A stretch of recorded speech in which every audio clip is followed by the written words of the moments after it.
In the words of Dwayne Wade, LeBron James and Kevin Durant's pronouns are he and him. They were spectacular. They were special. LeBron James, Kevin Durant still showing why they're some of the GOATs that ever played this game, but showing why they're still in that top echelons for us, the players being the best players in the world. When we think about Kevin Durant, fresh off an injury, coming in the first half, in the words of Dwayne Wade, and he mentioned during the game, he said that LeBron James and Kevin Durant's pronouns are he and him. And both of them were spectacular. Both of them were special. And they're showing that LeBron James and Kevin Durant, they're still at the top echelon of the sport, of the world. They're two GOATs of the game, two of the greatest basketball players who ever played this game. And when Kevin Durant, in the first half, 21 points, 8 for 8 from the field, scoring a variety of buckets, getting to his spots, very smooth. He can do everything that Stephen Curry can do, but he's just taller. He's a 6'10 guard that can score and operate every level of the basketball court. Smooth, one of the smoothest jump shots, can shoot over defenders. He is the ultimate cheat code for the United States. When the United States have Kevin Durant, he unlocks their team. He is a player that you can pinpoint and plug in for any team, regardless of your Team USA, any team that he's been on. Kevin Durant's the most portable player of all time, probably. When we talk about you can plug Kevin Durant in any offense, in any lineup, in any situation, any team, plug him in, he's going to fit perfectly. They dominated against Serbia. LeBron James controlling and dictating pace, the passing, the ball moving, knowing when to speed up, knowing when to slow things down, finding the open mans on the basketball court. He is spectacular. He is special. Once again, LeBron James and Kevin Durant are some of the top players still in this game today. We're in the NBA, and they're two GOATs, two of the greatest basketball players that we've ever seen. And then they shine when it's USA basketball. Kevin Durant's going for his 4th Olympic gold medal, which will make him the all-time basketball player for winning Olympic medals in USA history. So it was beautiful to see. And fresh off an injury, they plugged him in. And we're going to talk about some things later on in the stream. We're going to talk about how Kevin Durant possibly took Jason Tatum out of the rotation, but we're also going to talk about Steve Kerr and him not being able to find the right formula to fit his best players, which is kind of like what Golden State Warriors fans have been saying for years about Steve Kerr for the past few years when it comes to the young players. But it was just phenomenal seeing it. Steph Curry playing off the ball, coming off of screens, LeBron James passing the ball, finding the open man, hitting them in stride. It's just like this USA team is very special. They're very talented, and they're starting to figure things out, and they're going to be really, really unbeatable, especially with the addition to Kevin Durant. They were already going to be unbeatable, but like he makes them even more unbeatable because once again, you plug him in, no matter if he's starting, no matter if he's coming off the bench, he's going to shine, he's going to dominate because he's probably, if not the greatest scorer of all time, he's definitely top 3, and he's one of the purest scorers this league has ever seen because of everything is relied on his skill set. And even him coming off of that Achilles injury, was a lot of people saying he was never going to be the same again because we've never seen a player really come off Achilles injury and dominate and still thrive and still be successful in the NBA. That's what people were saying about Kevin Durant. They were saying he was not going to be a top 10 player. They were saying he's not going to be the same player. No, when your game is predicated off a skill set rather than athleticism, it was no need to worry. It was no need to panic. And we're seeing Kevin Durant, when we talk about longevity, we're seeing him shine. We're seeing him thrive. And we talk about longevity in this game. We a lot of times we speak on LeBron James, but we need to start speaking on this entire era because LeBron James is still playing at a high level. Stephen Curry is still playing at a high level. Kevin Durant is still playing at a high level. And right now, to this day, Kevin Durant is still a top 3 to 5 player in the game. Easy.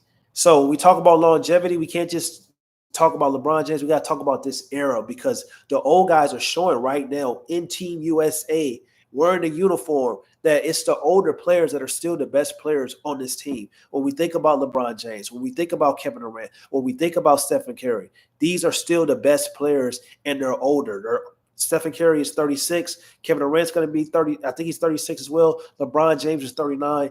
And they're still dominating. They're still vital to the Team USA success. They're vital to their franchise's success during the regular season as well.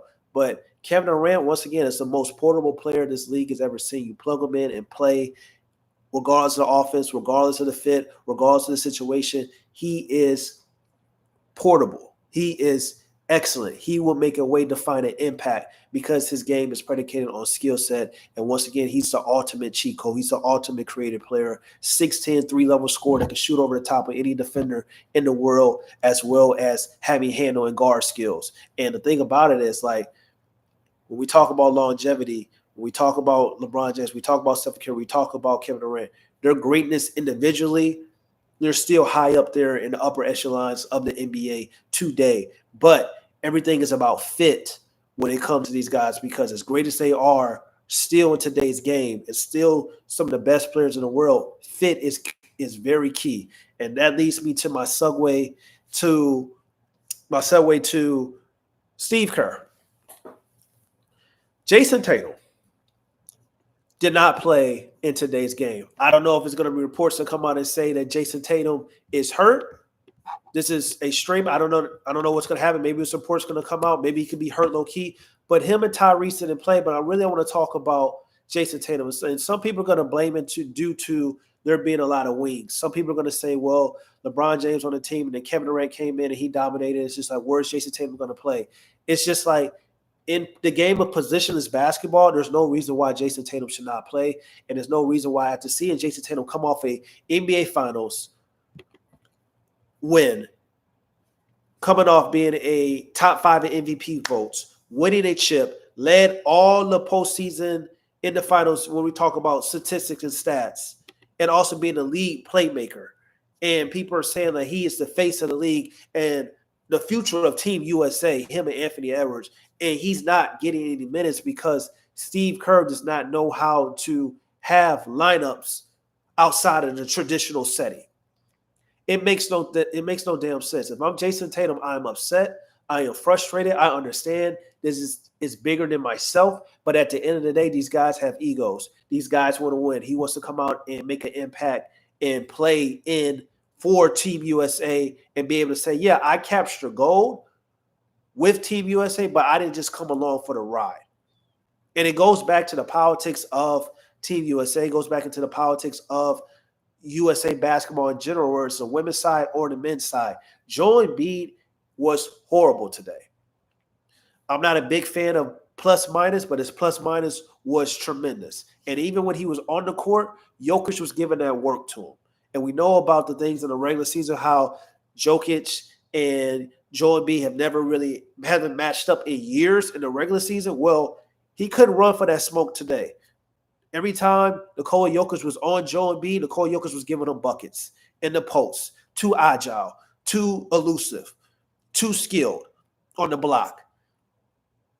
So I'm confused how Joel Embiid can play bad. I'm confused how we look at the box scores. I'm like, once again, I'm not really big on plus minus. But I'm confused on how Joel Embiid can have a guaranteed starting spot for Team USA. It can play bad and constantly get minutes and constantly play. But we look at the bench and we see Jason Tatum, who is a better player than Joel Embiid. And I'm going to say that. I'm going to keep it a beat.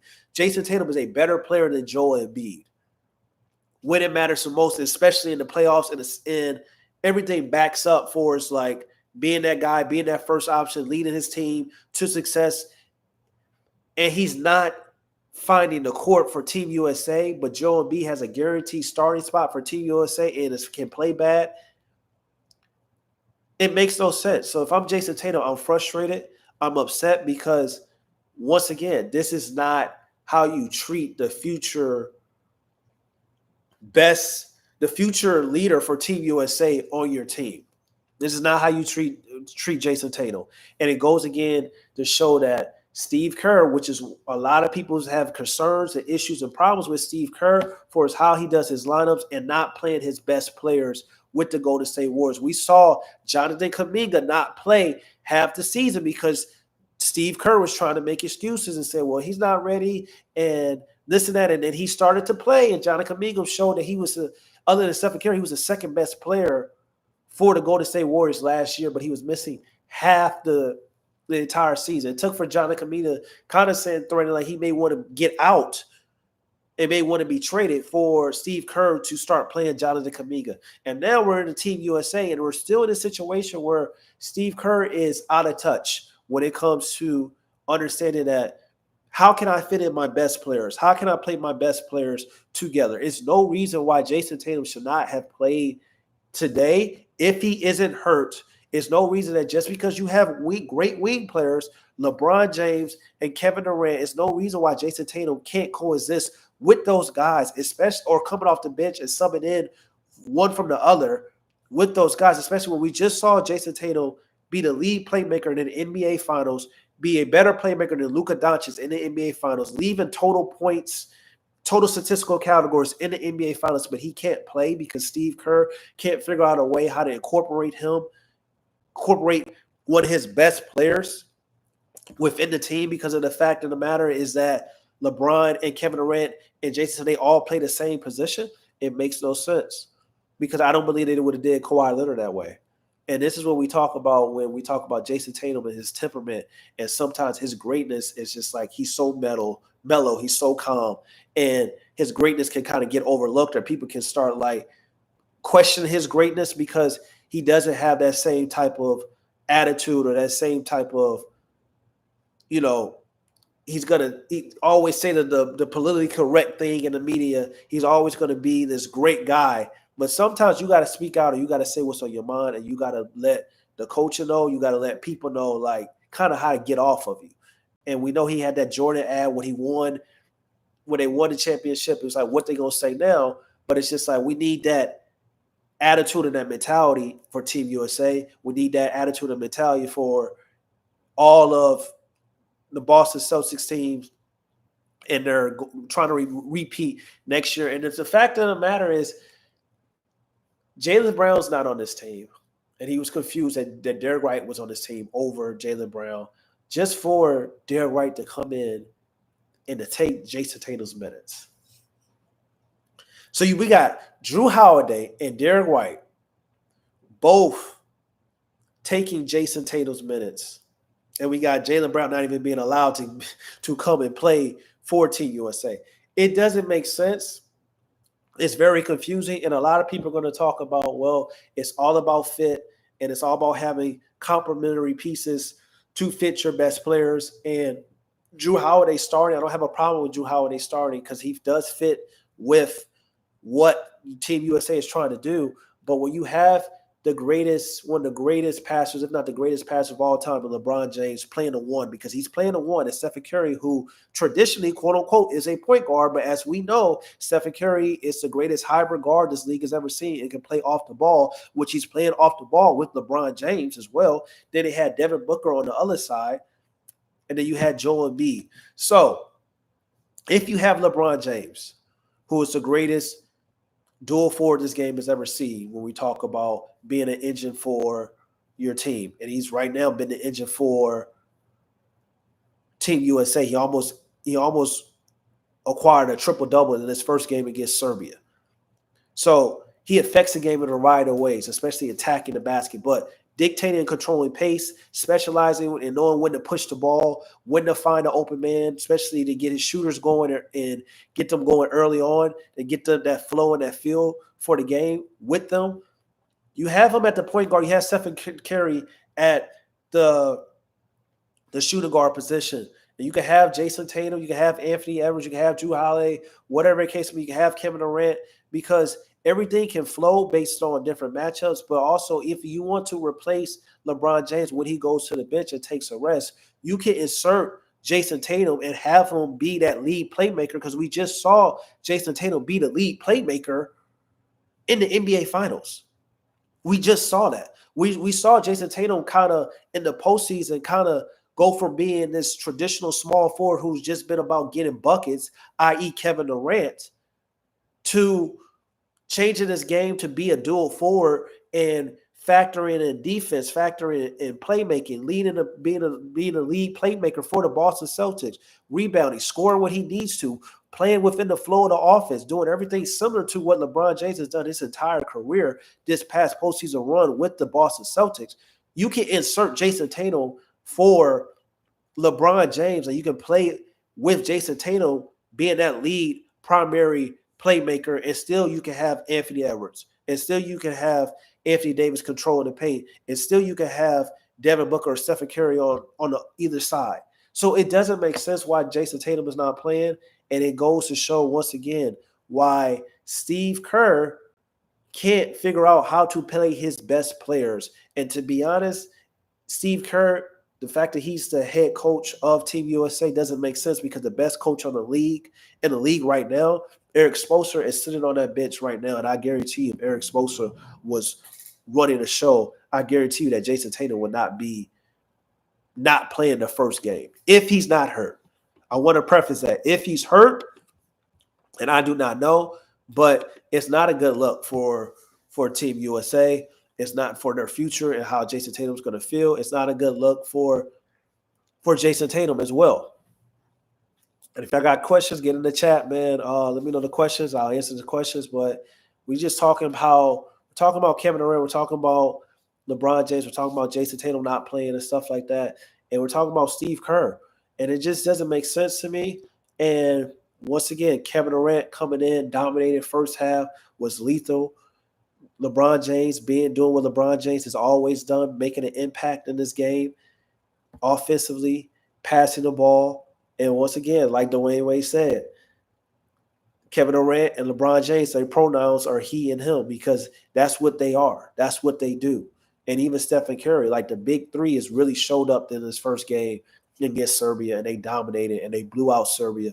And this is the type of This is what we want to see. This is what I expect. This is why LeBron James signed up. This is why LeBron James recruited Kevin Durant and Stephen Curry and all the best guys. This is the USA men's national team wants to make a statement. They want to go out and show that we are the best team in the world, because there's a lot of questions from Noah, track star for the USA, that came out and made those statements. But it's time to show. And that's what they did in this first game. And I expect every game for them to show, and then for them to dominate, and for them I don't want it close. It don't need to be close. It needs to be dominance. And for the people that's going to say that Jason Tatum didn't play because they don't have any guards, or they need guys that can play that shooting guard and point guard position, it just doesn't make sense. Once again, because I know Drew Holiday and I know Derek White, they're guards, quote unquote, but at the same time, both of them are kind of like combo guards. They're not your traditional point guards. They're not scoring point guards. They can play the point guard. They can play the shooting guard position, and they can just fit in a role. But for us, having an additional playmaker on Team USA team, Jason Tatum can fit that role, because he's just done it in this past postseason. And even Tyrese Halliburton not playing as well. He's another guard that can control pace and push the tempo. And I understand that somebody has to sacrifice. Somebody is not going to play and get the minutes that they deserve. But it damn sure shouldn't be the best young American in the world, the guy that just won a championship, a guy just had an SI Sports Illustrated cover, a guy that has constantly showed out since he's been in the league, and the best young player in the game for us, amongst his peers, to me, in my eyes personally.